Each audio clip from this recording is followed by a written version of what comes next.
Primors dan Giorgio Paul adalah kota-kota besar yang mungkin akan didiami. Tapi gue melihat Medan punya potensi begitu besar di game kali ini.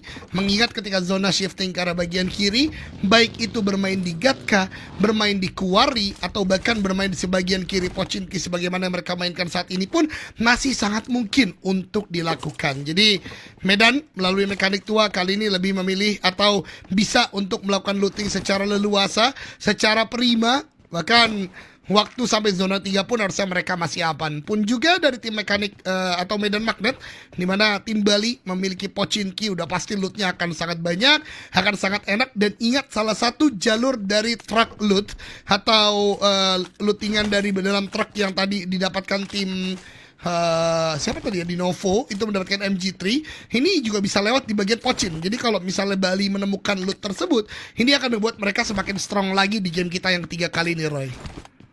Yes, betul sekali. Semakin strong lagi. Ya, kita mengharapkan bukan cuma beberapa nama saja, tapi beberapa tim sih. Tadi kayak Alibi yang sempat gue dukung, mereka bisa menampilkan permainan terbaiknya di E-Rangel maupun Miramar nanti. Tapi ingat, jangan menunggu ada fresh moment lagi ya. Kayak, wah, E-Rangel nih kayak udah jenuh gue nunggu adanya kekuatan yang baru muncul gitu berkat adanya Miramar yang kita mainkan. Jangan seperti itu, karena ini adalah kesempatan yang terakhir. Dan gue rasa juga secara keseluruhan tim gak ada yang merasa hal seperti itu. Mereka berupaya sekuat tenaga untuk mendapatkan hasil yang terbaiknya. Dan ini menjadi sebuah perbedaan dengan hari yang pertama ya. Karena kalau di hari yang pertama mungkin ada yang masih bisa masih mempelajari beberapa tim bermain. Tapi kalau kali ini ya udah, mereka akan menerapkan semua strategi terbaiknya. Tidak boleh ada kesalahan lagi, karena setiap kesalahan tanggungannya tuh ya udah, kalian nggak bisa mendapatkan poin. Dan kali ini kita sudah memegang beberapa nama. Lihat saja bagaimana Preman Depok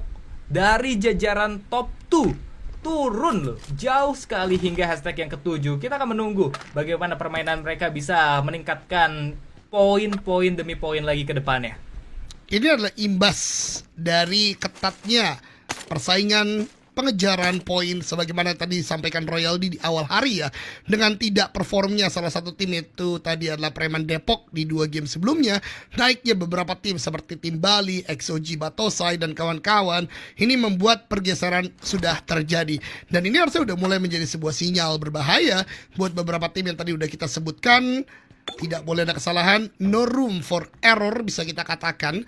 Apalagi semakin game juga sudah akan berjalan, ini harus mereka segera tanggulangi. Tapi ada beberapa tim yang gua rasa sekarang udah saatnya mereka bermain lepas aja, meminjam kata-kata dari seorang Agus Junior out ya, ketika memang udah di situasi seperti ini, seperti tim Arova, tim Balikpapan Dolphin, kemudian juga bahkan sampai Astrum Deus Alnair. Gua rasa ini udah all out aja, ini udah enjoy the game aja, nggak boleh ada pressure lagi. Memang 4 slot menuju ke PMNC itu adalah harapan terbesarnya. Tapi ketika lu bermain juga tidak ada enjoy-nya, semuanya pressure aja, gua rasa itu malah tidak menjadi satu hal yang baik buat tim lu. Karena ketika enjoy, bisa jadi lu bisa kembali ke permainan prima, dapat 2 chicken, bahkan 3 chicken di 3 game sisa nanti, mungkin bisa mengejar top 5. Tapi kalau pressure terus yang ada, dengan beberapa tim yang tadi udah gua sebut, dan belum ada perkembangan sejauh ini bisa berbahaya bagi mereka. Bisa jadi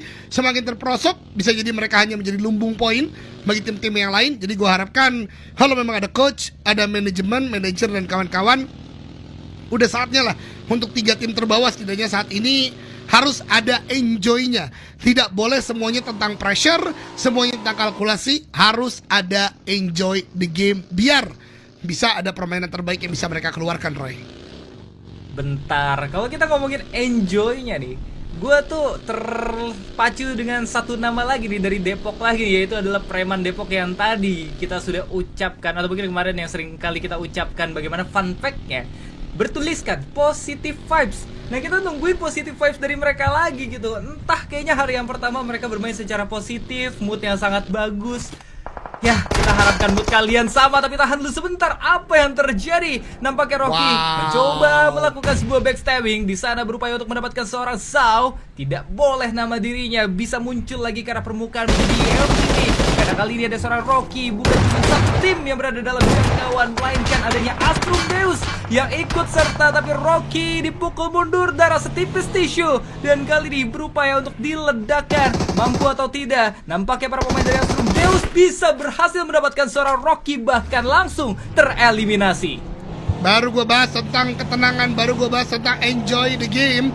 Ketika kita melihat Astrum Deus Alnair di game tadi, Erangel sebelumnya begitu terpisah-pisah, begitu tercerai-berai. Kali ini mereka lebih berani, mereka lebih masuk dalam zona cepat, mendapatkan tadi Rocky. Tapi sebenarnya masih ada satu potensi eliminasi karena satu player Bali masih tumbang tadi di bagian depan. Apakah akan tetap menjadi milik Tangerang melalui Udin Boys, atau justru tim Astrum Deus Alnair bisa mendapatkannya karena Andre ternyata udah touchdown di compound ini, dan sepertinya call ke teman-teman untuk tidak kembali melakukan split-split yang tidak diperlukan.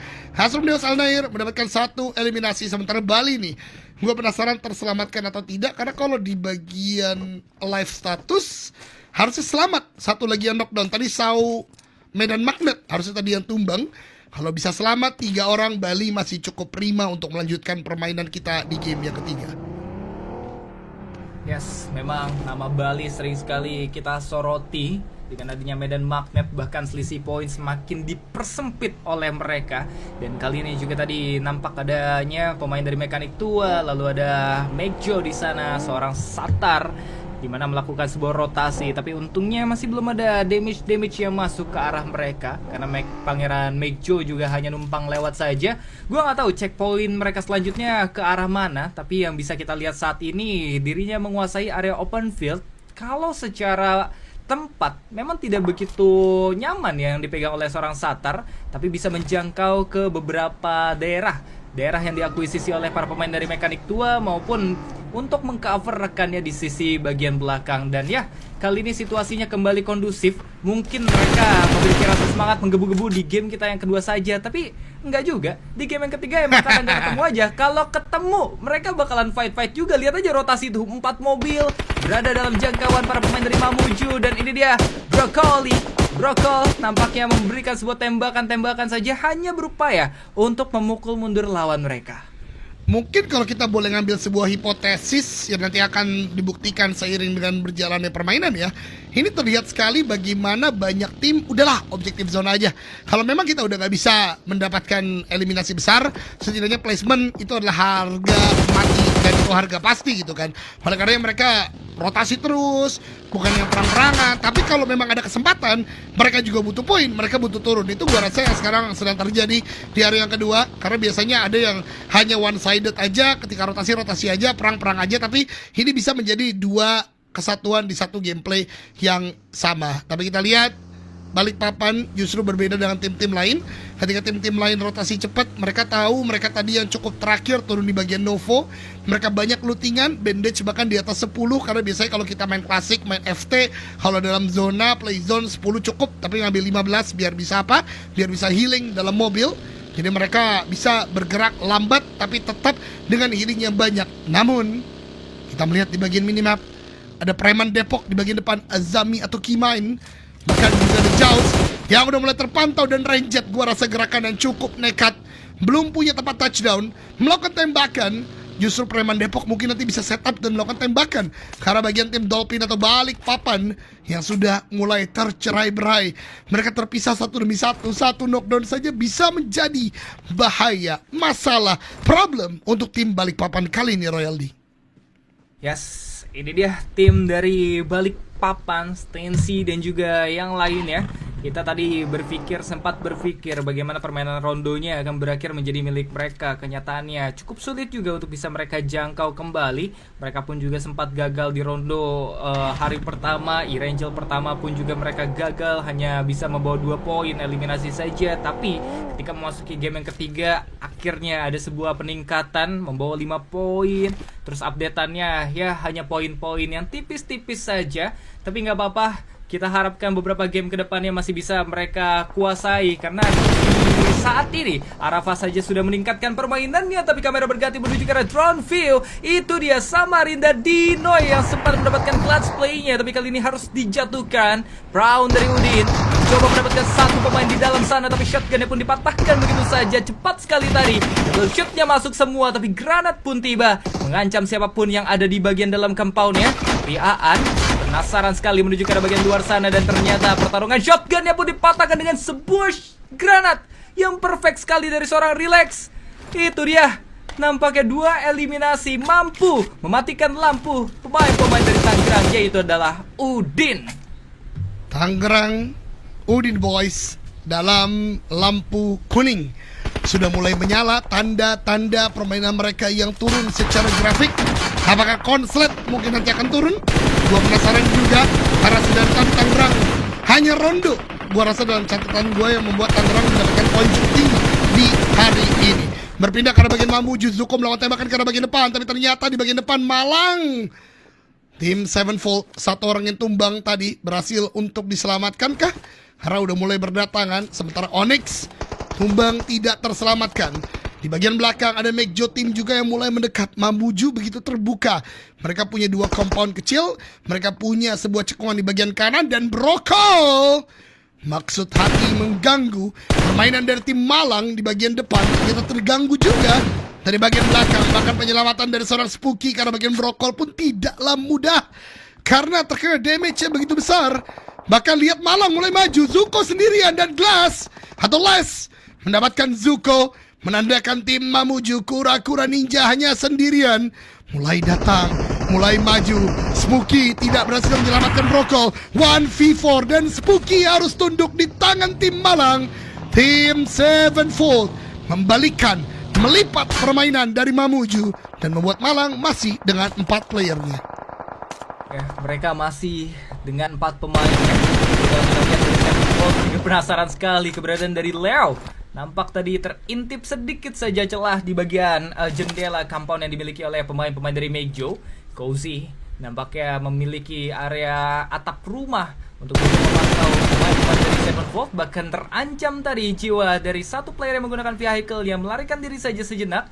Gua nggak tahu checkpoint mereka akan menuju ke arah bagian mana, tapi yang bisa kita pastikan ada satu rekan yang ditinggal begitu saja. Karena kayaknya ketika melakukan rotasi bersamaan itu mengancam para pemain dari Sevenfold di sana. Strategi rotasi sudah mulai diterapkan, tapi yang bisa kita pastikan adalah stage kita yang kedua pun juga akan berakhir dalam 1 menit, 1,5 menit lagi. Jadi gue ngerasa ya keseluruhan tim harus mempersiapkan jalur rotasi mereka ke arah mana sih.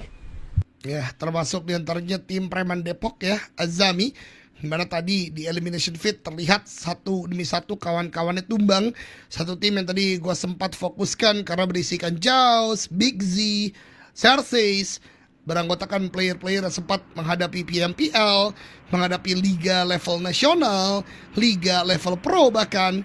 Tapi ternyata belum bisa berbicara banyak di turnamen kita kali ini, yaitu Clash of City Season 1 atau 2026. Kita berpindah ke bagian Astrum Deus Alnair. Mereka bermain tadi dari compound bagian dekat dari utara atau dari bagian utara pom bensin. Tapi kali ini mereka zona, play zone. Namun gua rasa cukup kanan bawah. Sehingga tadi mengirimkan seorang Andre untuk agak menuju ke arah bagian atas dari Bukit Pochin, Bukit Selatan Pochin, yang sebenarnya tadi udah diisi oleh tim Exoji Batosai. Entah apakah Andre mengetahui atau tidak, tapi Andre berdiam. Dia cuma naik mobil untuk melakukan TPP ke arah bagian atas dan udah mulai memantau. Sepertinya Andre tahu ada lawan di atas, tapi dari Exoji Batosai juga melalui seorang fanatik juga disiplin, nggak ngepik-ngepik ke arah bagian bawah, sehingga keduanya akan stalemate cukup panjang seperti ya, Roy. Ya, sepertinya ini adalah pertarungan yang cukup panjang karena kita lihat aja posisi mereka dari tadi masih cukup menahan, hanya mendapatkan beberapa informasi saja. Tapi kalau kita beralih menuju ke arah pemuda Josh Gis, ada Dendi dan juga yang lain ya, menjaga di pertigaan. Siapa tahu adanya rotasi yang dilakukan dari sisi jembatannya SMB. Walaupun circle-nya tidak menuju ke arah bagian SMB, tapi tadi sempat ada banyak pemain yang tiba di SMB menjadikan drop zone pertama mereka. Melakukan sebuah rotasi lagi menuju ke arah bagian primosnya dengan cara melewati jembatan tersebut. Dan ya, dari tadi cukup mulus sekali. Bahkan circle kali ini sudah menuju ke arah bagian atasnya Quarry. Overall, memang dari tadi permainan safe diperlihatkan bagi keseluruhan tim. Kayaknya setiap bentrokan kali ini diminimalisir. Gak mau ketika ada bentrokan fight. Itu semua udah berlalu. Itu semua sudah terjadi di game sebelumnya. Ingat, no more room for error. Jadi lebih baik bermain yang pasti-pasti, yaitu objektif rotasi ke dalam zona, repositioning, setup, perang 4, baru itu mungkin menjadi pilihan. Tapi Astrum Deus Alnair Pika nggak turun loh Pika. Ini hal yang cukup menarik. Pika juga menggunakan UMP, tidak S12K. Ini hal yang juga jarang gue lihat. Mereka mulai masuk ke arah bagian quarry. Diikuti juga di bagian belakang ada pemuda Josh Gis dari bagian Very Pure. Zona menuju ke arah bagian kiri tengah. Tapi kita lihat Bali bertemu dengan Nemesis. Limboy tumbang. Ini menjadi fight yang begitu penting karena Bali dari jarak yang cukup jauh ternyata menumbangkan tadi seorang Limboy. Baik sekali, Bali mengambil rumah jamur yang dekat dengan sekitaran kiri bawah Gatka. Nemesis ternyata dalam rotasi terpotong. Bahkan lihat mereka terpisah satu demi satu. Sao mulai maju untuk mencari, tapi Limboy di still elimination. Debot dari Pangeran Megjola yang mengambil eliminasi tersebut. Sementara Medan, sebagaimana yang gua katakan, mereka bermain tadi di bagian kiri Pochinki. Enak banget kalau zona seperti ini. Udah mulai menjaga di bagian tengah zona, juga menumbangkan lawan yang lain. Sekarang tinggal dua pilihannya. Kalau memang begitu telat, apakah nekat masuk atau bermain di bagian outer? Karena dari tadi yang coba nekat seperti Nemesis akhirnya terpotong oleh banyak tim yang siap melakukan crossfire, termasuk Relax sekarang yang tumbang di tangan seorang Hexas Royalty. Ya, sudah terjadi penumbangan, tapi di sini pemain-pemain dari Astrum Deus sepertinya tidak mau ada yang ditumbangkan terlebih dahulu. Sering sekali mereka terlibat adanya pertarungan di early game ya. Tapi kali ini mereka akan bertahan terlebih dahulu di compound yang tidak begitu besar. Bahkan kali ini posisi mereka sudah berada dalam genggaman seorang Juana. Sempat juga pemain-pemain dari Arava bentrok dengan Make Joe Team. Tapi kali ini sepertinya bentrokan terjadi untuk bisa menghadapi para pemain dari Astrum Deus di sana. Tembakan dibuka menandakan bagaimana adanya posisi dari Arafah yang diketahui oleh para pemain dari Astrum Deus. Itu menandakan juga kalau Arafah ini harus lebih waspada lagi. Karena kita tadi ngelihat dari Astrum Deus, tapi kalian juga harus sadar kalau ada pemain dari Alibi di sana. Itu dia. Tapi ini satu permainan yang gue akan cukup kritisi, terutama buat teman-teman yang ada di peringkat bawah. Nggak boleh, masih gini, kalau bermain enjoy itu bukan berarti bermain semuanya full save. Kalian sekarang ada di fase harus mengumpulkan poin besar baik dari placement maupun elimination. Karena kalau cuma mengandalkan late game, gue rasa to get a lot of elimination juga tidak selamanya akan didapatkan. Termasuk Jayapura Arafah juga game pertama tadi late game tapi eliminasinya nggak banyak. Malah daripadanya gua rasa bisa lebih aktif, peluru yang mereka miliki juga banyak. Mungkin bisa lebih banyak pick off karena bagian Astrum Deus, lebih banyak pick off karena bagian belakang mereka. Dan gua harap sih ini mereka sadari ya, karena kalau mereka terus pasif seperti ini, selain muscle memorinya juga yang tidak terlatih untuk bermain aktif di game kita yang ketiga, yang kedua total poin mereka nggak akan besar Roy yang mereka dapatkan di game Erangel kali ini. Ya, total poin mereka sangat amat bergantung dengan adanya eliminasi yang bisa mereka kumpulkan ya. Oke, kita kemarin bisa melihat banyaknya kejutan-kejutan dari kill yang fantastis. Seperti halnya pemain-pemain yang bisa mengakuisisi Miramar dengan mendapatkan 19 eliminasi dibandingkan Rondo ya, berbanding terbalik sekali gitu. Kenapa bisa Miramar lebih tinggi?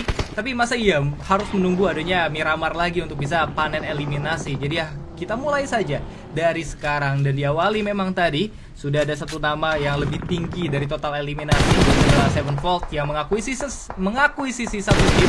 Tapi ternyata kita langsung dialihkan saja fokusnya menuju ke arah Pangeran Make Joe lagi. Satar nampak kali ini mendapatkan beberapa informasi Astrum Deus Peter udah mulai proning dan diketahui dengan sangat amat terbuka, bahkan mudah saja untuk bisa diamankan sehingga kali ini satu knockdown bisa didapatkan oleh seorang Satar. Astrum Deus Alnair kehilangan Peter yang tadi di Rondo menjadi backup yang begitu luar biasa. Tapi seperti Ade tetap memotong pergerakan dari Malang juga. Lihat bagaimana Sevenfold satu demi satu tumbang. Seorang Toes sudah dieliminasi. Astrum Deus Alnair ingin semua poin ini charge. Kuy, lempar net ke bagian bawah, tapi ternyata Alibi dari tim Medan yang mendapatkan satu player tersebut. Mikey masih ada di bagian sana. Net kembali dilempar dan Kobika tidak. Ternyata Medan lah yang menumbangkan player terakhir dari tim Malang tersebut dengan meledakkan vehicle-nya. Pika dalam upaya penyelamatan. Ingat tadi Satar melihat Peter ketika tumbang. Sebab kembali mentarkan dan sepertinya lebih memilih untuk dimasukkan ke dalam mobil kah? Pika lama sekali Pika tidak masuk dalam mobil seperti yang gue katakan. Satar mulai mengamati Apakah bisa Pika lepas dari tembakan Satar? RB sudah mulai digunakan dan di waktu yang bersamaan Satar tidak lagi melakukan pick off, sehingga Peter masih selamat. Asrum Deus Alnair akan kembali bermain dengan 4 orang royalty. Yes, masih kembali dengan 4 pemain ya. Bahkan kali ini bakalan setoran eliminasi kah? Karena nampaknya dari Satar mencoba meledakkan menuju ke arah bagian bawah tadi. Masak lebih matang lagi, splash damage mengenai ke arah seorang Crusher. Harus berlindung saja di balik sebuah vehicle-nya. Cabut-cabut, lari-lari karena Satar memukul mundur secara sempurna. Granat pun juga dipersiapkan untuk kesekian kalinya mengincar ke arah para pemain dari XOG. Masih belum kena juga, tapi konfirmasi kill pun juga sudah berhasil didapatkan oleh seorang Satar. Jemputan didapatkan di sisi sebelah kanan. Nampak adanya zona yang sudah semakin menghimpit sehingga dua tim ini struggle sekali untuk bisa mendekatkan diri ke arah zona. Ini Pangeran McJo sih benar-benar panas ya. Mereka merasa memang 2 game sebelumnya seperti nggak terlalu banyak apa-ngapain, hanya dari poin eliminasi. Bahkan sempat ada 0 poin yang mereka dapatkan. Tapi kali ini lihat bagaimana mereka coba untuk aktif. Kali Peter seperti membalaskan dendam ketika tadi tumbang oleh Satar. Dia tumbangkan Lennox kali ini. Belum ada knock-on. Satar mulai maju lagi. Smoke tebal di bagian kanan membuat dia bisa leluasa lempar nade ke bagian depan. Tapi nade balasan dari XOG kembali terjadi. Revive ke arah seorang Lennox. Satar masih bertahan dia.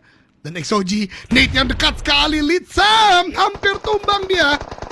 Tapi ternyata datang justru dari Maidan, dari seorang Extor, melakukan tembakan yang begitu on point. Lennox kembali tumbang dari seorang Pika. Litsam juga dieliminasi. Ini pojok timur betul-betul padat, betul-betul ramai. Dan kembali Peter membalaskan dendam. Satar tumbang dia. Bahkan Pangeran McJo menyisakan 1 orang saja dan berbicara 1 orang Bali. 1 orang berusaha menahan pemuda Justice. Beriringan maju bersama-sama, tapi kembali tumbang dan Bali. 1 orangnya berhasil melakukan sebuah balasan 2-on-1 situation. 10 kali ini Race 12 kali dilempar tapi tidak mengenai sama sekali. Apakah mulai bisa ada bala bantuan karena Fate juga mulai mendekat. 2-on-1 Saudi jaga, Molly dilempar, belum ada yang connect. Masih terus menerus healing sudah mulai dilakukan tapi terlihat. Dan Bali tumbang di tangan Semarang. Pemuda Justice meratakan seluruh pemain dari Medan Magnet. Yaps, bersembunyi tadi melakukan sebuah heal. Muncul saja keintip dikit, langsung ada shotgun yang bisa mengakhiri hidupnya. Bahkan sticky bomb tadi hampir saja bisa mendekatkan diri kepada pemain tersebut yang tadi hampir terkena sebuah nade-nya. Tapi Chillboy mencoba mendaki kembali. Botex melakukan sebuah proning. Terlihat tampaknya kepalanya spray down diberikan dan Chillboy harus dijatuhkan. Nampaknya Botex juga langsung meninggalkannya karena dirinya pun sadar itu bakal menjadi konfirmasi elimination bagi mereka. Tapi ya, Genoka gak tahu mau parking di mana. Open field, posisinya sangat amat terbuka dan cukup terancam. Dan benar saja, cepet banget kejadiannya Rafa untuk bisa mengakuisisi pemain dari Genoka. Tapi kamera berganti menuju ke arah seorang Satar. 1v1 situation, bukan cuma 1 lawan 1. Nampaknya 2 lawan 1 mudah diamankan oleh seorang Satar. Panen sekali, bersih-bersih dari seorang Satar untuk bisa mendapatkan beberapa eliminasi yang bisa mereka kumpulkan. Dan bahkan yang dieliminasi adalah tim McJo, rekan kompatriot sedaerah dia. Tapi kita lihat apakah bisa melanjutkan dari seorang Satar itu sendiri, karena di bagian dalam sudah dijaga oleh tim Asrum Deus Alnair.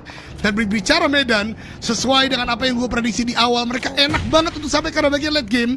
Medan kali ini menguasai dengan 4 orang, sudah ada 5 eliminasi. Tapi Satar tertembak dari bagian belakang. Masih ada tim Depok lainnya ternyata di bagian depan, atau di bagian belakang mereka, sorry. Di bagian depan mereka adalah balik papan. Nate dilempar ke bagian Herling tapi tidak ada damage. Lihat bagaimana preman Depok mulai mendekat di bagian belakang. Belum ada tembakan dari Azami, dibiarkan ternyata Pangeran McJo. Justru balik papan lah yang akan menghadapi full dari tim Pangeran McJo. Ranger maju, Ranger low dia, kanan kiri tertembak. Dan kembali Pangeran McJo memberikan perlawanan yang begitu menyakitkan, begitu berdarah, karena 2 player dari balik papan dipulangkan ke lobby. Langsung saja beberapa tim terkikis lagi hingga pada akhirnya tersisa 8 tim saja. Dan kali ini para pemain dari Depok menyisakan seorang Azami bukan parah, tapi hanya seorang diri. Azami mencoba masuk menuju ke bagian dalam zonanya, tapi damage per second dari zona begitu pedih. Mampu atau tidak untuk bisa bertahan, tapi Herling posisinya terbuka.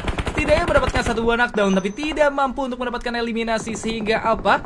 Main dari Depok pun juga tereliminasi. Gue nggak tahu apakah mati lampu atau mungkin bisa berhasil selamat. Kita masih belum mendapatkan update-nya, tapi yang bisa kita pastikan ialah nampaknya Mejo terkena sebuah granat. Tapi Farshot hampir bisa dijatuhkan dan nampaknya Alibi Panje yang harus menjadi korban selanjutnya. Ini Satar panen banget bro. 7 elim udah dikantongin.